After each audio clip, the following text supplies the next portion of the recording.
신앙생활 하면서 또 많은 분들이 신앙인이지만 사람들하고 살아가는데 인간관계가 참 어렵네요. 이런 말씀들을 하십니다.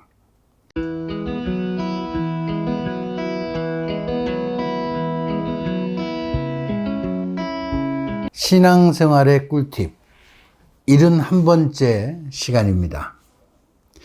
세상 속에서 사는 신앙인의 삶 계속 시리즈 오늘 14번째로 오늘 이야기를 시작하겠습니다.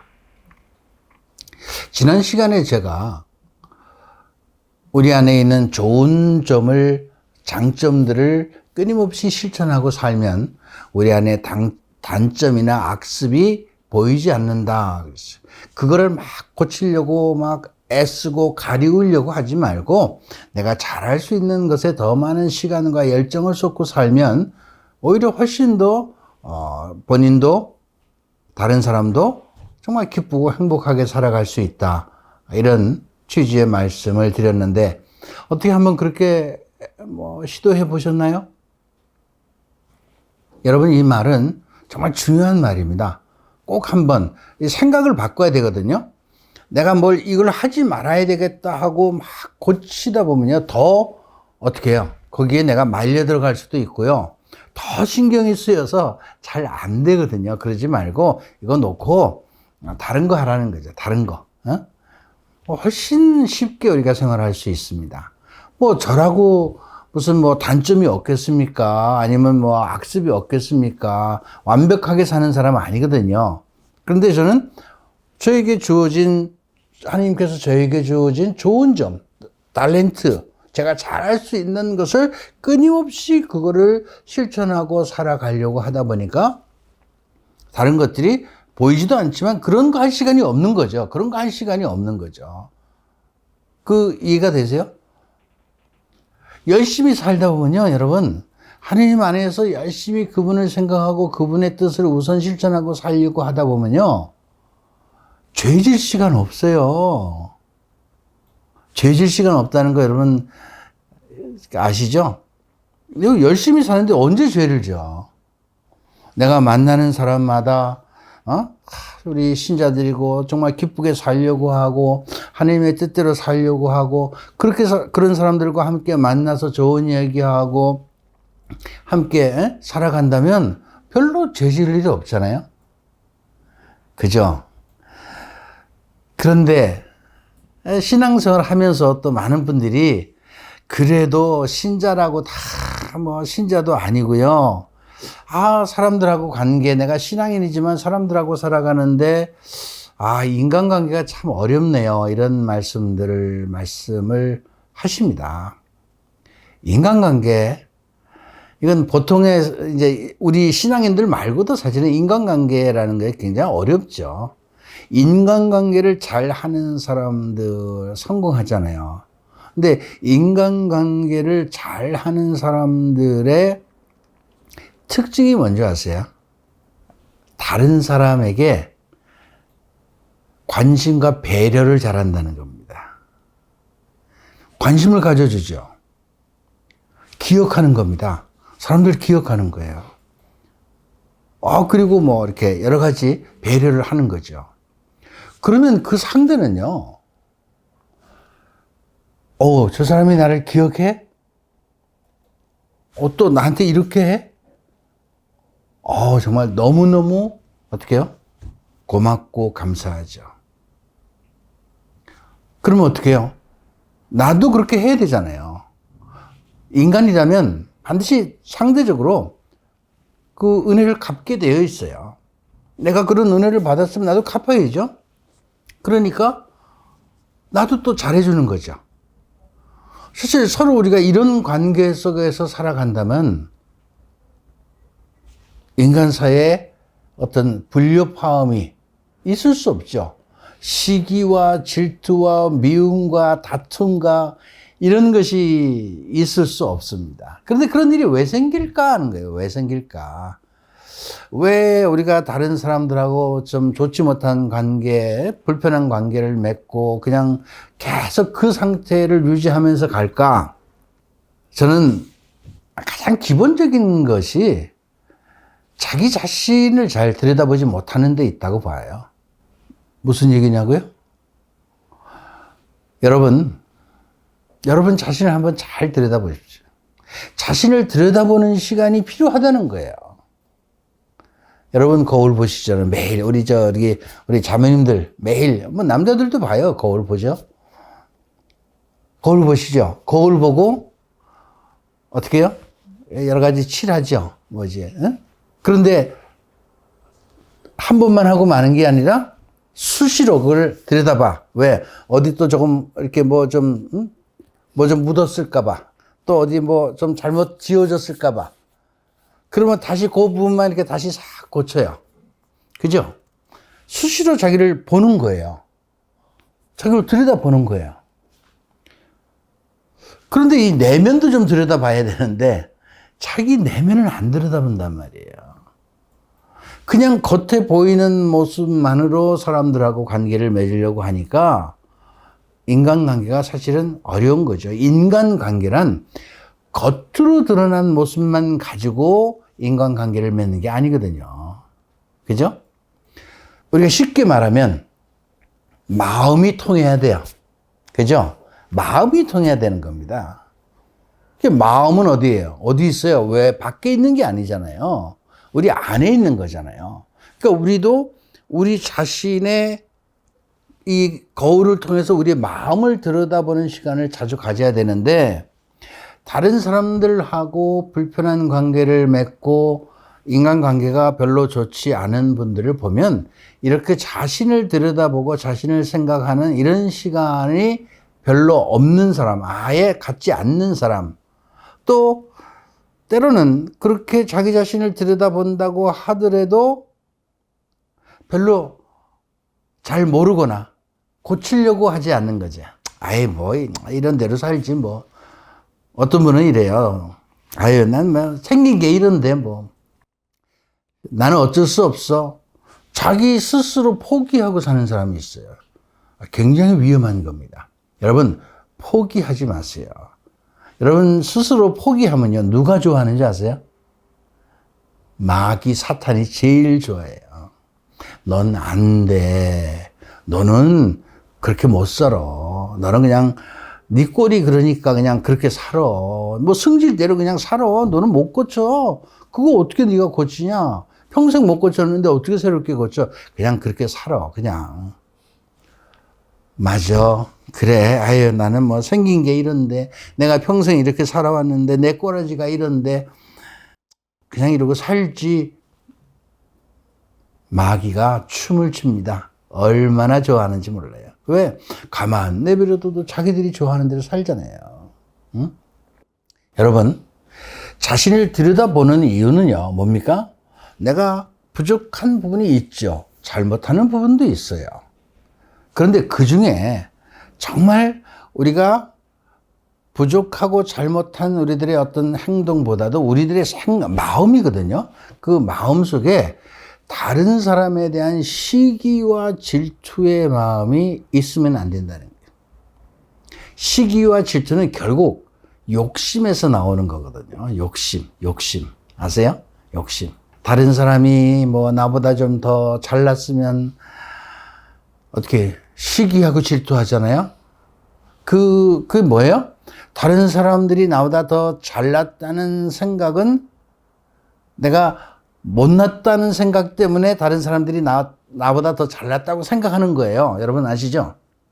저 사람이 나보다 잘났다고 내가 생각하는 것은 내가 저 사람보다 못났다고 판단한 거예요. 이미 그렇게 자기는 판단한 거예요. 그러니까 더 잘나고 싶은데 내가 지금 못났어. 그러니까 속이 끓는 거지. 그죠? 더 잘나고 싶은데, 더 잘나야 되는데, 더 잘나고 싶고 더 잘나야 되는 데가 뭐예요? 욕심이잖아요. 자기 모습이 있어요. 그래서 저는 여러분 이 시기와 질투라고 하는 것은 욕심에서부터 오는 것인데 그 욕심이 왜 생길까?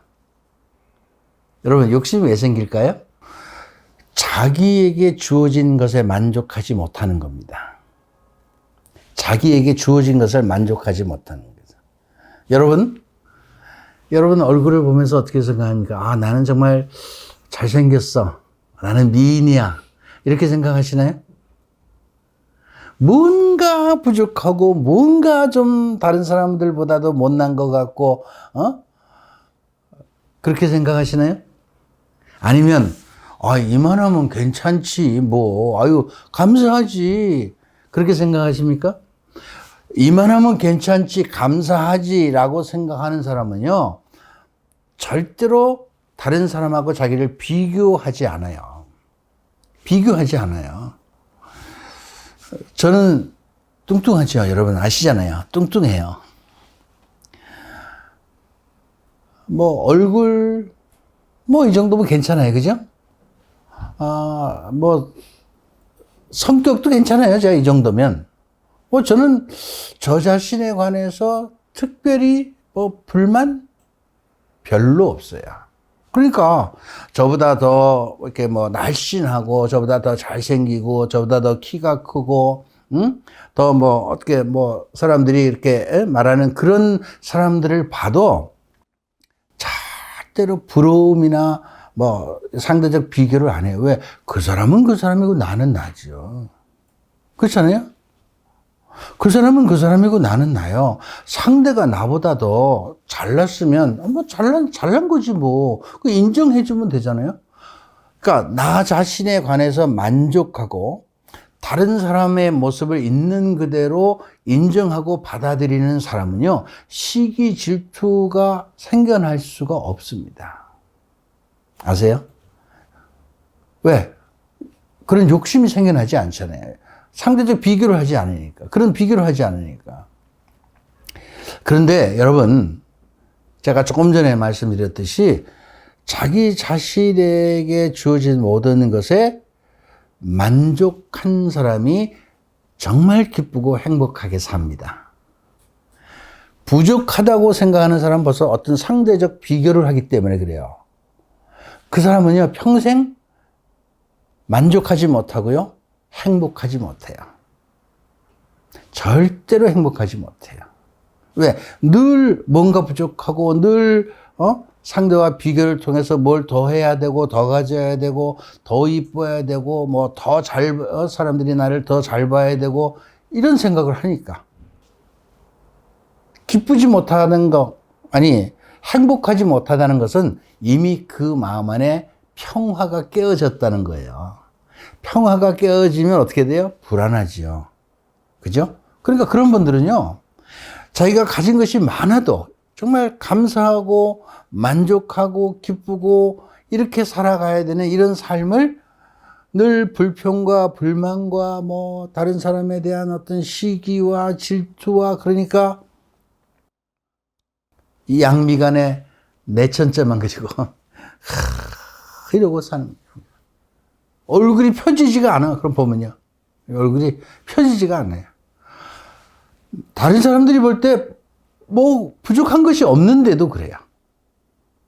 여러분, 인간관계는요, 나 자신이 먼저 나 자신에게 만족하고 나 자신에게 감사할 줄 알 때 그때 다른 사람들도 인정하게 되니까 다른 사람들을 인정하게 되면 그 사람이 잘난 사람이든 못난 사람이든 평등한 관계 속에서 좋은 관계를 맺을 수 있죠. 또 한 가지는요. 그래서 이제 자기를 들여다보라는 거예요. 자신에게 주어진 부족한 점이 있을 수 있죠. 그렇지만 내게 주어진 좋은 점들을 발견하고 감사하면 되거든요. 만족하면 되거든요. 모든 사람이 다 똑같을 수 없어요. 여러분 아시죠? 세계 70억, 80억 되는 인구가 똑같이 생긴 사람 없습니다. 일란성 쌍둥이도 달라요. 일란성 쌍둥이도 달라요. 다 다르죠. 성격도 다르고 생김새도 다르고요. 개성도 다르고요. 그런데 중요한 것은 그 각자마다 하나님께서 주신 탤런트가 있다는 게 다 다르다는 거예요. 성경 얘기를 제가 지금 갑자기 하나 하고 싶은데 요한복음 21장에 나오는 말씀입니다. 베드로가 예수님 3번을 배반하고 부활하신 이후에 예수님을 만나서 호숫가 옆에서 예수님이 이제 생선을 구워서 나눠주면서 이제 3번 용서를 해주는 사건이 거기 나오죠. 요한복음 21장에 나와요. 네가 날 사랑하느냐? 예, 사랑합니다. 뭐 사랑합니다. 이제 3번 이런 어떤 과정을 거치고 나서 그런데 베드로가 가만히 보니까 이제 요한이 거기 같이 있었거든요. 예수님이 당신한테 뭐라고 하냐면 네가 이제 지금은 그렇지만 나이가 먹으면 네 마음대로 다니지 못하고 사람들이 와서 너를 데리고 이렇게 다닐 거다. 뭐 이런 이야기를 하니까 이제 당신의 앞날에 관해서 얘기하는 거란 말이에요. 그러니까 갑자기 그러면 나는 그러면 저 요한은 어떻게 될까? 그러니까 예수님한테 주님 저 사람은 그러면 어떻게 나중에 되겠습니까? 하고 물어봐요. 성경에 나오잖아요. 예수님이 뭐라 그래요? 저 사람이 나중에 어떻게 되는데 그게 너하고 무슨 상관이냐 이거예요. 요한은 요한의 길을 갈 거고 너는 네 길을 갈 거다 이거예요. 네가 요한의 길을 가는 것도 아니고 요한이 네 길을 가는 것도 아니고 네가 요한의 삶을 사는 것도 아니고 요한이 네 삶을 대신 사는 것도 아니다. 각자에게 주어진 거 사는 것이다. 그가 더 가졌든 덜 가졌든 그건 너하고 관계없으니까 너는 너의 것에 만족하고 너의 길을 가라는 얘기예요. 우리가 평소에 살 때요. 이런 생각을 가지고 산다면 별로 다른 사람들하고 불편한 관계를 맺을 이유가 없습니다. 왜? 상대를 인정해 주는 거거든요. 제가 가끔 이런 모습을 보는, 이런 사람들을 봅니다. 사람들을 자기보다 조금 못난 사람, 뭔가 부족한 사람을 멸시하거나 무시하거나, 이렇게 눈을 아래로 깔고 보고 말하는 사람들이 있어요. 그런 부류가 또 우리 사회 안에 그런 계층이 있어 또 보면요. 그죠? 가끔은 매스컴도 탑니다마는 정신 이상자들이에요. 제정신이 아니라는 겁니다. 그건 뭐냐면 올바른 사고를 못하고 있는 거죠. 모든 인간은 다 평등하다. 이걸 모르는 거예요. 모든 인간은 다 평등해요. 타고날 때부터 위층이 있고 아래층이 있어요? 타고날 때부터 계급이 있어요? 그 사람이 어떻게 하다 보니까 조금 덜 배우거나 어려운 환경에서 자랐거나 아니면 살다 보니까 좀 병약해졌거나 취약한 어떤 그런 환경 속에서 살아가는 것 뿐이지. 똑같은 하느님 입장에서 보면 똑같은 고귀한 자녀들이. 그 사람들을 이렇게 차별을 해서 보는 것. 이런 모습으로 그런 눈을, 그런 시야를 가지고 있는 사람들은요, 절대로 좋은 인간관계를 맺을 수 없습니다. 절대로 없습니다. 모든 사람들, 우리가 예수님 보면 알잖아요. 예수님은 그런 거 안 따지고 저 밑에 계층서부터 다 함께 지냈잖아요. 그래서 제가 오늘 이제 여러분들에게 그런 예수님의 모습을 본받기 위해서는 다른 사람들에게 배려를 좀 많이 하라. 좋은 인간관계를 맺고 싶으면요, 나보다는 다른 사람에 대한 배려를 좀 많이 해라. 근데 이거 쉽지 않아요. 쉽지 않아요. 여러분, 아주 작은 일에도 배려한다는 거예요. 어떻게 보면 우리 한국적인 입장으로 보면 이제 유교적으로 굉장히 예의를 좀 잘 지키라는 거죠. 그죠? 예의를 잘 지키라는 거죠. 또 다른 사람에게 좀 배려를 더 잘 하라는 것은 좀 뭔가 함께 나누어 주라는 것기도 하죠. 관심을 가지면 배려를 하게 되어 있는데 관심을 갖는 것 자체가 어렵잖아요. 그래서 여러분, 좋은 인간관계를 맺는 것은 우리가 신앙인이고 신앙인이 아니고 관계없이 좋은 인간관계를 맺고 싶어 하는 사람들은 누구나 다 바라는 겁니다. 그러려면 첫째는요, 늘 자기를 좀 들여다봐야 돼요. 그리고 두 번째는 다른 사람들에게 좀 더 배려를 많이 하는 삶을 살아가야 된다. 욕심이 없으면요, 배려하게 돼요. 이 교만과 욕심이 결국 우리 인간의 죄를 짓게 하는 원인이라는 거 여러분 아시죠? 교만, 차등을 두고 사람들을 바라보는 그런 마음들. 교만한 거 아니에요? 자, 그러면 여러분, 이 세상 안에서 우리가 신앙인으로 살아가는데 좀 더 다른 사람들과 좋은 인간관계를 우리가 맺고 살아가는 것을 제가 오늘 말씀드린 그리스도적인 생각을 가지고 그리스도적인 방법으로 실천하고 산다면 우리들의 삶이란 굉장히 달라질 수 있습니다. 주변에서 그런 여러분들을 좋아하게 되고 가까이 오게 되고 모이게 되면 몰리게 돼요. 그런 분들은 존경을 받게 됩니다. 여러분 존경받고 살고 싶지 않습니까?